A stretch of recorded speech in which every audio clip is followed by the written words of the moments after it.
Hello English learners and welcome to Ama's English World. So today I'll learn you useful sentences for your daily life. ඉතින් Ama's English World තුලින් අද ඔයාලට එදිනෙදා ජීවිතයේදී use කරන්න පුළුවන් English sentences 10ක් අරන් ඇවිල්ලා තියෙනවා. ඔයා තාමත් English කතා කරන්න බැරුව අසරණ වෙලා ඉන්න කෙනෙක්ද? පිරිසක් ඉස්සරහා English වලින් කතා කරන්න තාමත් ඔයා බයයිද? මේක අපි හැමෝටම common situation එකක්. ඇත්තටම අපි කොච්චර English words දැනගත්තත් sentences දැනගත්තත් කොච්චර courses follow කරත් ඇයි අපිට තාමත් හරියට English කතා කරන්න බැරි? හේතුව හරි සරලයි. මොකද අපි මේක daily use කරන්නේ නැහැ. අපි හරි බයයි මිනිස්සු අපිට hina වේද මට වරදීද මේ වගේ දේවල් වලට. හැබැයි ඔයා එහෙම හිතන තාක්කල් කවදාවත් ඔයාට English speaker කෙනෙක් වෙන්න නම් බෑ. එන්න අපි අද පළවෙනි step එක තියමු.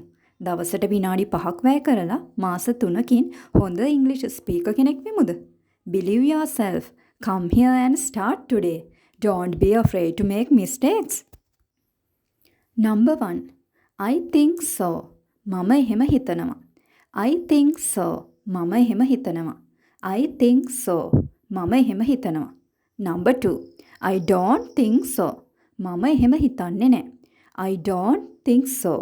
මම එහෙම හිතන්නේ නැහැ. I don't think so. මම එහෙම හිතන්නේ නැහැ. Number 3. I think it's right. මම හිතන්නේ ඒක හරි. I think it's right. මම හිතන්නේ ඒක හරි. I think it's right. මම හිතන්නේ ඒක හරි. Number 4. Where are you going? කොහෙද ඔයා යන්නේ? Where are you going? කොහෙද ඔයා යන්නේ? Where are you going? කොහෙද ඔයා යන්නේ? Number 5. I'm here. Where are you? මම මෙහෙ. ඔයා කොහෙද? I'm here. Where are you? මම මෙහෙ. ඔයා කොහෙද? Number 6. Thanks a lot. ගොඩක් ස්තුතියි. Thanks a lot. ගොඩක් ස්තුතියි. Thanks a lot. ගොඩක් ස්තුතියි. Number 7. You made my day. ඔයා මගේ දවසම සතුටු කළා. You made my day. ඔයා මගේ දවසම සතුටු කළා. You made my day. ඔයා මගේ දවසම සතුටු කළා. Number 8. I really appreciate you. මම ඔයා ඇත්තටම අගය කරනවා. I really appreciate you. මම ඔයා ඇත්තටම අගය කරනවා. Number 9.